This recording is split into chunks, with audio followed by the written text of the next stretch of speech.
My mom has 3 kids from her first marriage: Ava, 28, Ben, 27, and Mia, 25.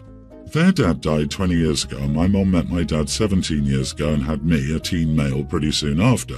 My parents got married a few months after I was born. I've always known my half-siblings tolerate my existence and don't outright show any hate, but they don't like me either. I also don't feel they love me or see me as their brother. But I'll get to the point. They're civil with me, but I always feel very left out around them. Christmas, when everyone gets together, sucks because it becomes so clear how much they resent, dislike, are indifferent to me. They'll talk with cousins about everything and they laugh and joke and bring them gifts. And not just cousins their age, but cousins my age and younger than me too, but they never talk to me like that. If I try, it's strained and they look to change the subject. Mom had to ask a few years if they brought anything for me because they handed out gifts to everyone except for me, and then they'd be like, "Oh yeah," and there was no interest in watching me open a gift, but the interest was there for others. One time I remember we were asked to all pose for a grandkid photo, and Ava, Ben and Mia had their arms around each other and they were leaning close to the cousins, and I was sort of on my own until some of my cousins told me to step closer to them. It was allowed, but I know afterward my grandmother told my half-siblings they should have been warmer to me. I was 7 or 8 at the time. I know Ava and Mia say they only have one brother. I think Ben says he has none, but I never heard him say it either, but I have heard the girls say it. When Mia got engaged, it was really awkward with some of her fiancé's family, not knowing who the heck I was at the engagement party. The 3 of them have always been so close. Even in the photos taken, I felt like I was added for some unknown reason and wasn't a sibling. The wedding is coming up soon and my parents were talking about it. They said we'd be staying for the weekend because the venue was a little too far to go for just the day. At that point, I decided that I wouldn't go, so I told my parents to leave me at home when they went to the wedding. It became a big thing, and they said I had to attend my sister's wedding. I told them how I felt, and Mom said we're still a family, and she'd talk to them all, but Mia especially. But I'm not going to the wedding. I refused to go. They were like, "You'd be grounded for a long time if you refused to come." I told them to ground me for a year because I'm not going. I heard Mom talk to her kids on the phone and she was saying how they should make an effort to let me know I'm wanted there. My parents asked if I stood by what I said and I said yes. I'm not grounded yet, but my parents are angry. Am I the idiot? Your older siblings have treated you poorly for years, and your mom and dad have allowed this to happen. This is their mess and their failure. Not the idiot to not go. Mia won't miss you anyway. She barely even acknowledges you.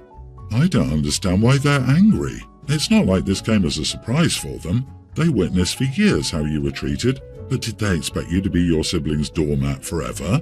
Your parents are trying to force a relationship, and the argument, "we are family," is not good enough. You don't need to put up with their behavior anymore. You're old enough to start choosing the people you want in your life, and you should choose those who really love you, value your presence, and support you. I don't understand why they're angry. Mom is angry because as long as everyone toes the line, she gets to maintain the appearance. Dad is probably angry because he can't get away with what OP's doing. LOL. There's absolutely no reason for you to attend a wedding where you'll be made to feel unwanted and rejected. Your mom is being really unfair to you because she wants to preserve her ideal of one big happy family in spite of all evidence to the contrary. OP, I'm sorry you lived through all that. No one should have to grow up dealing with that. I admire the advocating you're now doing for your own peace of mind and prerogatives. My sister is a flaming hot mess. She made my life miserable growing up. She got in with the wrong crowd and ran away multiple times. The house was never peaceful. We're close in age. I was a pretty good kid. When I was allowed to hang out at the mall in 8th grade, my sister couldn't since my parents didn't trust her. When she was 17, they gave up on her, and I don't blame them. She ruined my mom's wedding dress. At 18, she was gone. They didn't kick her out, she just disappeared.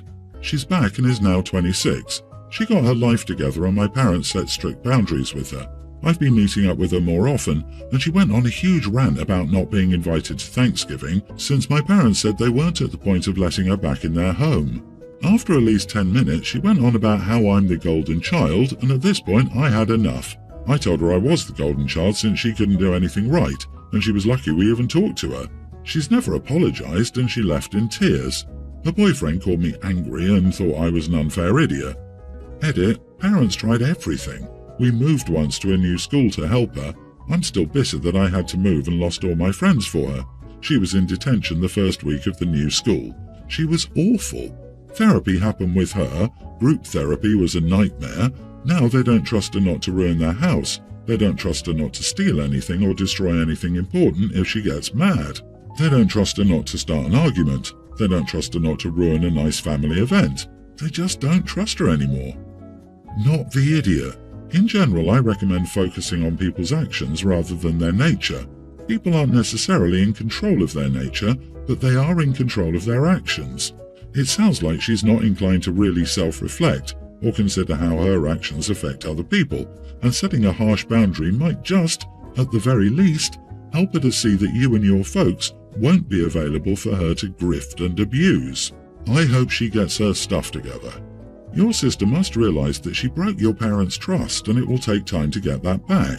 It's great that she's trying to do better, but part of really changing and maturing is taking accountability for prior mistakes. She has to earn back the trust she lost. That doesn't happen overnight. Heck, she was gone for 10 years. If she doesn't stop acting like that, it might never happen. Your past is never an excuse for what you do, but if what you do is directed at the people who defined your past, then you don't have to make excuses.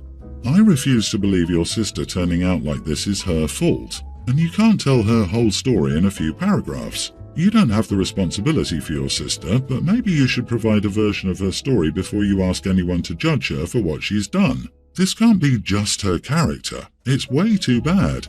I think the parents really neglected her and that you're looking at things from their point of view. I'm trying to type this up in a way that's neutral and I don't sound like the meanest younger sister ever. I do think it's more nuanced than that. We were on the beach this morning and my cousin and his wife brought his jet skis. My sister, 24, rode one for a few minutes and then declared herself an expert. My cousin said that we could have fun, but his cardinal rule was we don't go past about 200 yards from the beach unless you are with a person on the other jet ski.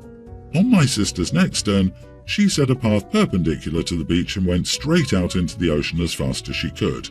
My cousin had the other one on the beach, filling it with gas. He screamed after my sister, but she kept racing into the ocean. When my cousin got in the water, he had trouble starting the second jet ski and my sister was a tiny speck way out on the water. He never did get the second jet ski started.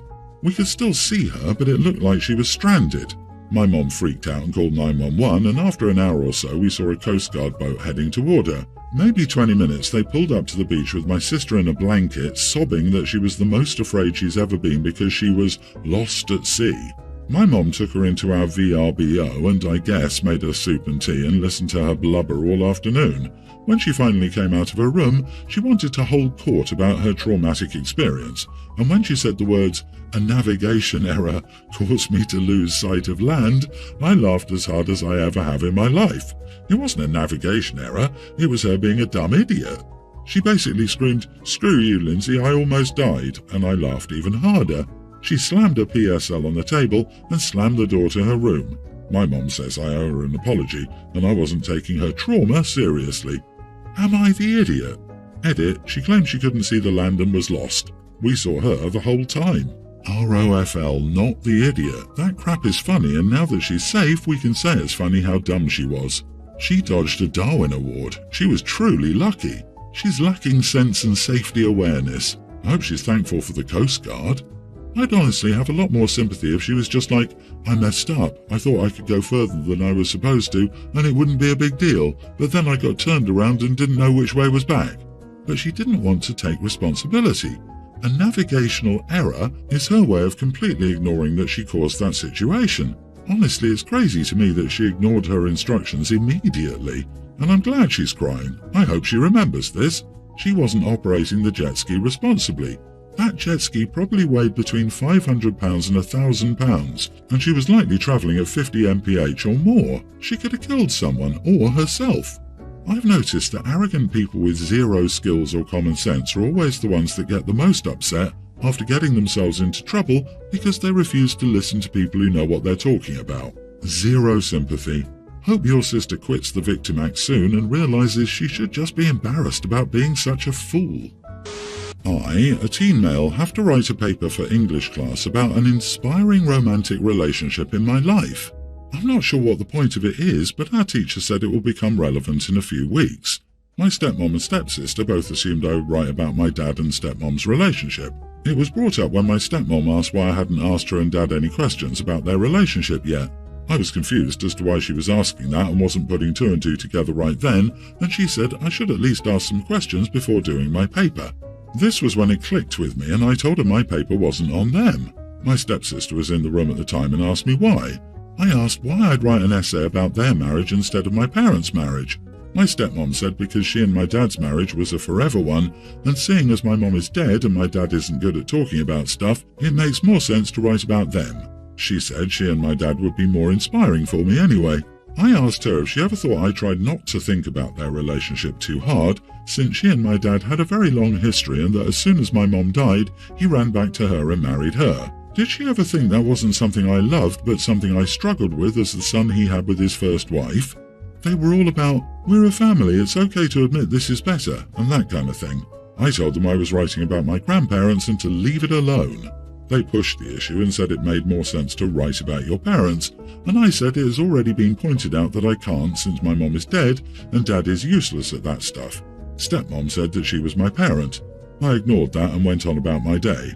But they brought it up again a couple of days after that and said that I should want to write about my dad and stepmom, and I was weird about it because they would be the primary relationship to model myself after. I snapped. I told them they were idiots if they thought my most inspiring relationship was one that showed how little my dad cared about my mom, something he said mom would have felt if she knew he went back to the ex he never got over. I told them they were full of themselves to think they meant so much to me that I would crap on my mom. I also told them they were deluded. They are delusional to think the woman who showed up at my mom's funeral to get my dad back would be the person I would find inspiring. They're angry that I'd said what I did to them, and I might be a jerk for it. Am I the idiot? Also, my stepsister is like 19 or 20. My dad and stepmom married when I was 9, 8-ish months after my mom died. Not the idiot. Personally, it feels incredibly idiotic for your stepmom to assume that she can replace your mom in your heart just because she isn't around anymore. I'm a mom and a stepmom, and I've always felt like there is a very fine boundary line I know shouldn't be crossed. She's crossing it, unfortunately.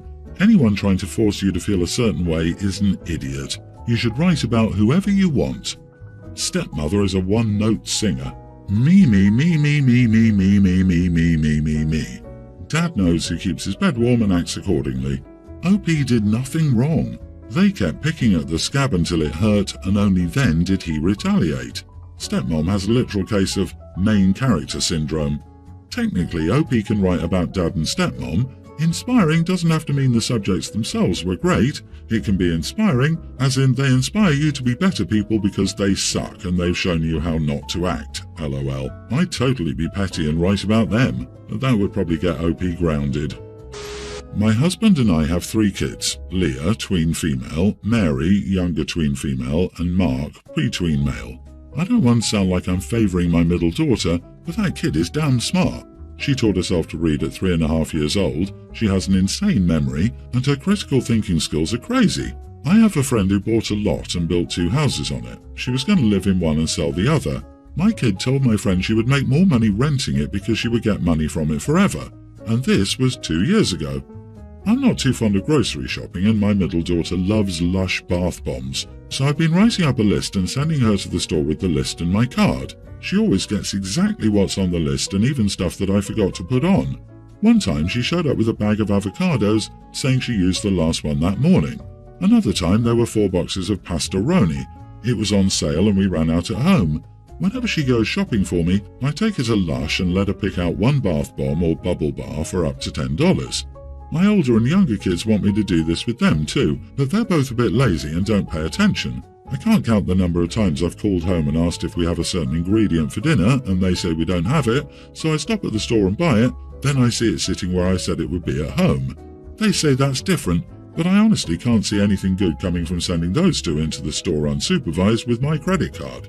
My husband says it's unfair to give Mary privileges that Leah doesn't get, but I think it's fair because Mary can do it correctly, but Leah can't even tell me if we have any peanut butter at home when it's sitting in the front of the pantry.